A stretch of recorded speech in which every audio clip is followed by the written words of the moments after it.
What if breakthroughs in uranium enrichment catapulted the Manhattan Project to success in mid-1943, delivering atomic bombs to Allied arsenals a full 2 years ahead of schedule? As Roosevelt authorizes their use against Axis strongholds, the firestorms of fission unleash butterfly effects that shatter the Reich's defenses, curtail the Pacific bloodbath, and forge a unipolar world order under American hegemony. No prolonged sieges at Berlin or Okinawa, no Iron Curtain's descent. Instead, a swift, terrifying end to World War II births an era of nuclear monopoly, where moral reckonings clash with superpower ambitions and the shadow of the bomb reshapes humanity's destiny forever. The point of divergence emerges in the sweltering summer of 1943. In our timeline, the Manhattan Project grappled with immense technical hurdles. Gaseous diffusion at Oak Ridge lagged, electromagnetic separation at Y-12 proved inefficient, and plutonium production at Hanford faced reactor startup delays. The first sustained chain reaction occurred only in December 1942 at Chicago Pile 1, with full-scale bombs not ready until mid-1945. Here, fortune favors the Allies. Enrico Fermi's team achieves criticality earlier in 1942 with better graphite moderation. Leslie Groves, granted unlimited priority after Pearl Harbor, accelerates K-25 gaseous diffusion construction. Breakthroughs in barrier technology by Kellex Corporation yield highly enriched uranium-235 by May 1943. Simultaneously, plutonium-239 production at a scaled-up Hanford site benefits from DuPont engineers solving coolant issues months ahead of schedule. Oppenheimer's Los Alamos laboratory, bolstered by earlier refugee arrivals and unrestricted funding, assembles 3 viable devices by July: 1 plutonium implosion test unit and 2 uranium gun-type bombs. Trinity fires on July 16,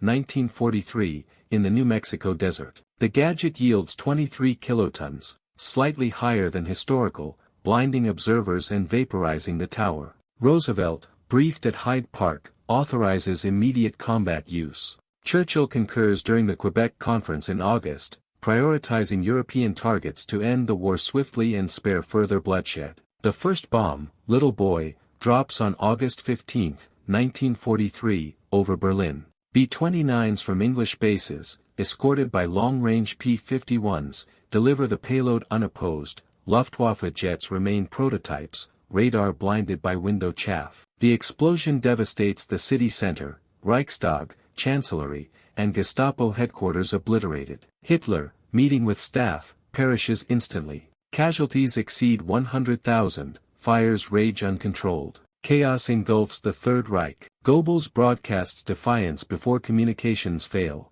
Göring, in Bavaria, declares himself Führer but lacks authority. Himmler attempts SS coup from Prague, army generals arrest him within days. A junta under Karl Donitz and Albert Speer sues for peace on August 20, offering unconditional surrender provided the bomb spares further cities. Roosevelt accepts, demanding occupation and war crimes trials. Allied troops, still building for Normandy, airlift into ruined Berlin and advance unopposed across Germany. Resistance collapses, Wehrmacht units surrender en masse. By October 1943, Europe is liberated without overlords' carnage. The Holocaust halts abruptly, camps like Auschwitz overrun intact, yielding horrific evidence but saving tens of thousands slated for final liquidation. In the Pacific, the second bomb, Fat Man, targets Hiroshima on September 2, 1943, originally reserved but now deployed to force Japan's capitulation. Emperor Hirohito,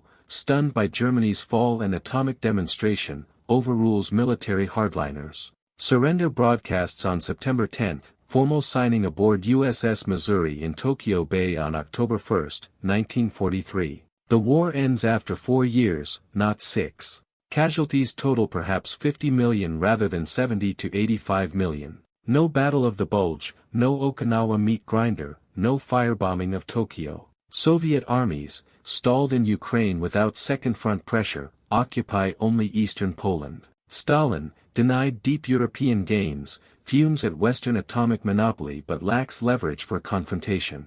America emerges unchallenged superpower. Occupation zones shrink dramatically, US and British forces administer Western Germany, France regains Alsace-Lorraine. Trials at Nuremberg begin in 1944 with overwhelming evidence from intact records. The United Nations forms earlier, headquartered in San Francisco with real enforcement teeth, yet the bomb's shadow looms immediately. Moral debates rage in Congress and churches, scientists like Szilard petition against further use. Stalin accelerates his program using captured German data and spies. The butterfly effects ripple outward. A shorter war spares lives but unleashes nuclear terror prematurely, forging a world where atomic diplomacy defines power and the specter of annihilation hangs over every crisis from the very dawn of victory. As summer 1943 ends, the bomb's shadow looms immediately. Moral debates rage in Congress and churches, scientists like Szilard petition against further use. Stalin accelerates his program using captured German data and spies. The butterfly effects ripple outward. A shorter war spares lives but unleashes nuclear terror prematurely, forging a world where atomic diplomacy defines power and the specter of annihilation hangs over every crisis from the very dawn of victory. With Europe and Japan subdued by October 1943, the Allies pivot to reconstruction and reckoning. The Potsdam Conference equivalent convenes in San Francisco in November, dominated by Roosevelt and Churchill. Stalin, invited but marginalized, demands spheres in Eastern Europe and Manchuria. Roosevelt, wielding atomic monopoly, refuses deep Soviet gains. Red Army occupies only eastern Poland and Romania. A demilitarized Germany divides into 4 zones, but American and British troops administer the lion's share. France, liberated without invasion, receives full sovereignty and a zone. Major battles never materialize post-1943. No Normandy, no Bulge, no Iwo Jima, conventional forces demobilize rapidly. The U.S. Army shrinks from 8 million to 2 million by 1944, Britain follows suit. Resources flood civilian economies. The GI Bill passes in 1944, swelling universities. Marshall Plan precursors rebuild Europe with American loans tied to open markets. Global power consolidates around Washington. The United Nations charters in June 1944 with a stronger Security Council, permanent seats for US, UK, France, China, and a rotating Soviet slot conditioned on behavior. Bretton Woods establishes the dollar as world reserve currency unchallenged. Decolonization accelerates under American pressure. India gains independence in 1945 with unified borders, Indonesia in 1946. Britain and France, indebted and weakened, grant dominion status across Africa by the early 1950s.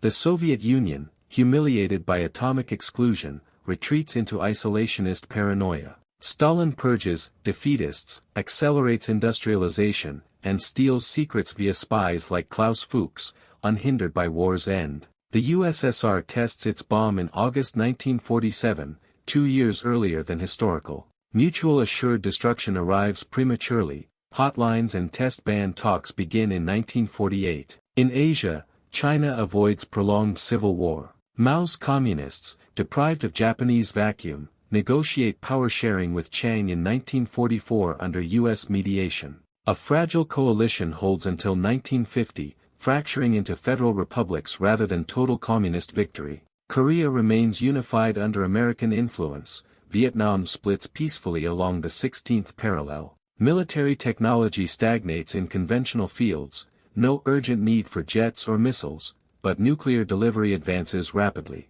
B-36 peacemakers patrol skies by 1946, hydrogen bombs detonate in 1950 bikini tests. Space rocketry, led by von Braun, recruited immediately post-surrender, achieves orbital flight in 1955. The shift crystallizes into unipolar American dominance lasting until the Soviet bomb. Proxy conflicts remain limited. Greek civil war ends in 1945 with monarchist victory. No Korean War erupts. Israel declares independence in 1947 with overwhelming U.S. support, securing borders swiftly. The world order tilts toward liberal capitalism. Hollywood exports culture globally. Jazz and jeans symbolize freedom behind no Iron Curtain. Yet atomic diplomacy breeds hubris. Truman, succeeding Roosevelt in 1945, uses the bomb's threat in negotiations, extracting concessions from Moscow on Poland and Berlin access. Moral backlash grows, pacifist movements swell, churches denounce unchristian weapons. Scientists leak designs, accelerating proliferation fears. By the early 1950s, the global landscape solidifies, a prosperous Western bloc orbiting America, a sullen Soviet sphere licking wounds, and a decolonized Third World courted with aid and ideology. The stage is set for a shorter but sharper Cold War, one defined not by prolonged conventional standoffs, but immediate nuclear poker where the US holds aces longer, forcing conformity or confrontation on a world forever altered by fission's premature dawn. The stage is set for a shorter but sharper Cold War, one defined not by prolonged conventional standoffs, but immediate nuclear poker where the US holds aces longer, forcing conformity or confrontation on a world forever altered by fission's premature dawn. The 1950s usher in an era of American primacy tempered by atomic anxiety. Washington's monopoly lasts until 1947, the Soviet test over Semipalatinsk shocks the world, proving espionage's reach. Truman responds with NSC-68 equivalents in 1948, massive rearmament, hydrogen bomb development rushed to 1951. Yet without Korean War mobilization, budgets remain modest, the military-industrial complex grows steadily rather than explosively. Politically, Europe rebuilds under US aegis. West Germany federates in 1946 with a strong constitution, Konrad Adenauer becomes chancellor in 1948. France and Italy, spared communist insurgencies, evolve social democracies. The European Coal and Steel Community forms in 1950, morphing into a full common market by 1955. Britain, less indebted, retains sterling zones longer but joins the community in 1961. No deep iron curtain divides the continent, Poland and Czechoslovakia democratize gradually under Western aid, Hungary follows in 1952. Socially, the shorter war yields demographic dividends. Europe's baby boom peaks higher, populations swell without total mobilization scars. Women's workforce participation rises modestly in Reconstruction but retreats post-war. Suffrage expands globally faster under American influence, with Saudi Arabia granting votes in 1960. Anti-Semitism wanes sharply, Jewish communities thrive in Europe and America, cultural output surging without annihilation's trauma. Israel, established 1947, absorbs fewer refugees but secures stronger borders through U.S. arms. Colonial empires dissolve peacefully. Britain grants Indian Dominion in 1945, full independence to African colonies by 1958 under Commonwealth frameworks. France follows in Algeria, 1956, and Indochina, 1954 negotiated partition. Dutch Indonesia transitions smoothly in 1947. Decolonization avoids violent ruptures, newly independent states align with Washington for aid and protection. Technology flourishes in civilian spheres. Without prolonged war urgency, jet airliners enter service by 1952, transatlantic flights become routine. Television booms, color broadcasting standard by 1955. Computing advances commercially, UNIVAC equivalents process census data in 1948, spawning business machines. Space exploration begins cooperatively, Von Braun's team launches Explorer, 1 in 1954, followed by joint US-European lunar probes in 1962. Culturally, optimism prevails. No existential dread from prolonged conflict, Hollywood's golden age extends, exporting American dream globally. Rock and roll emerges earlier, jazz integrates Eastern Europe through cultural exchanges.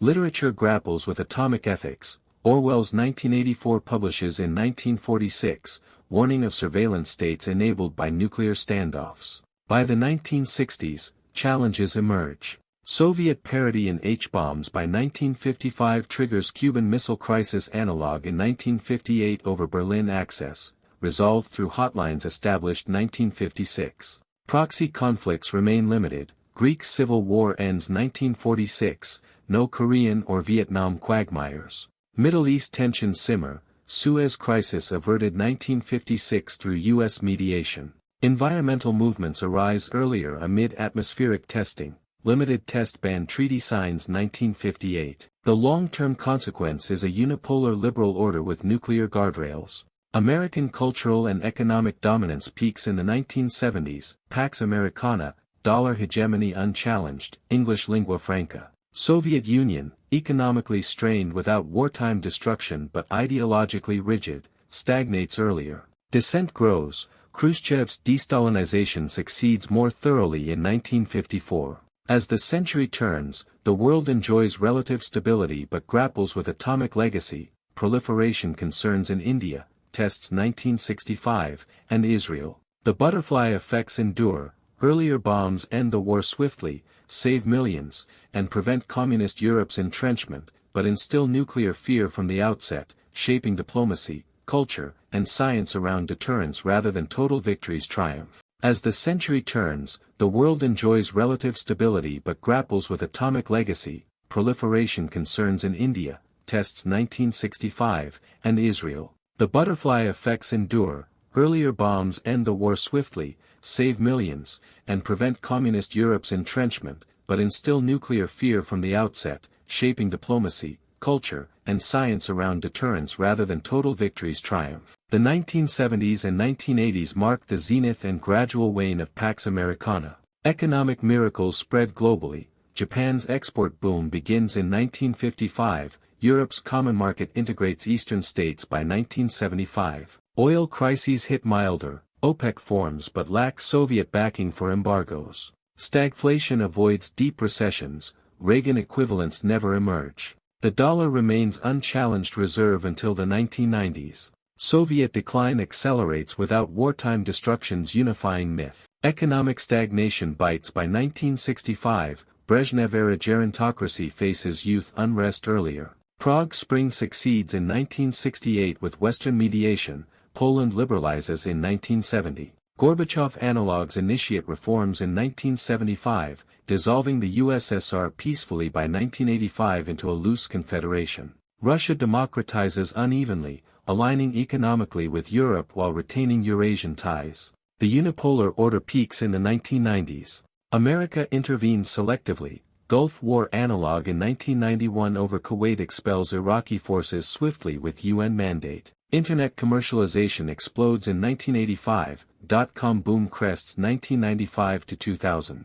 Climate science advances unhindered by ideological denial, Kyoto equivalents bind in 1980, capping emissions effectively. In our present day of January 1, 2026, this alternate world stands wealthier, more unified, and strangely optimistic. Global GDP exceeds ours by 20%, no prolonged war losses, no Cold War arms drain. Population reaches 8.2 billion, bolstered by lives spared in 1944 to 1945. Europe forms a federal union in 2000 with 35 members. Berlin hosts the World Parliament. Russia thrives as energy superpower within democratic frameworks. China evolves into mixed economy powerhouse, avoiding authoritarian consolidation. Technology outpaces our timeline in key areas. Commercial fusion grids online by 2010, renewable dominance achieves carbon neutrality in developed nations by 2040. Human spaceflight flourishes cooperatively, permanent lunar cities house 10,000 by 2025, Mars outposts established 2018. Quantum computing breakthroughs in 2015 revolutionize medicine, average lifespan reaches 95 in wealthy nations. Socially, progress arrives organically. Civil rights movements crest in the 1960s without war's distractions, racial integration advances faster. Women's leadership normalizes, first U.S. female president in 1972. LGBTQ rights globalize by 1990s. Cultural exchange erases sharp divides, Bollywood rivals Hollywood, European cinema dominates art house. Yet atomic memory lingers. Hiroshima and Berlin memorials anchor global anti-proliferation norms, no new nuclear states emerge post-1970. Pacifism influences policy, military spending caps at 1% GDP worldwide. Environmental stewardship becomes civic religion, reforestation reverses deforestation by 2020. The butterfly effect of 1943's early bombs proves profound paradox. Swift nuclear victory saved millions from conventional slaughter, prevented Soviet Europe's grip, and accelerated liberal globalization, but at the cost of embedding existential fear from victory's cradle. Humanity learned deterrence's lessons without Hiroshima's full moral shock, fostering cooperation over confrontation. One accelerated chain reaction in Los Alamos ended World War II overnight, sparing battlefields but burdening conscience, averting communist domination yet instilling nuclear restraint, and guiding the 20th century toward prosperity tempered by the knowledge that ultimate power resides not in armies, but in the atom's fragile heart. The Manhattan Project's premature success did not merely win the war earlier, it redefined winning itself, forcing humanity to confront godlike power while still celebrating victory's dawn, and building a world where peace stems not from triumph's absence of fear, but from fear's constant presence. Thank you for journeying through this radiant yet haunting timeline where the bomb fell sooner, and humanity rose wiser, if forever watchful, beneath its glow. What other scientific leaps might have shortened history's bloodiest conflicts, or lengthened its shadows?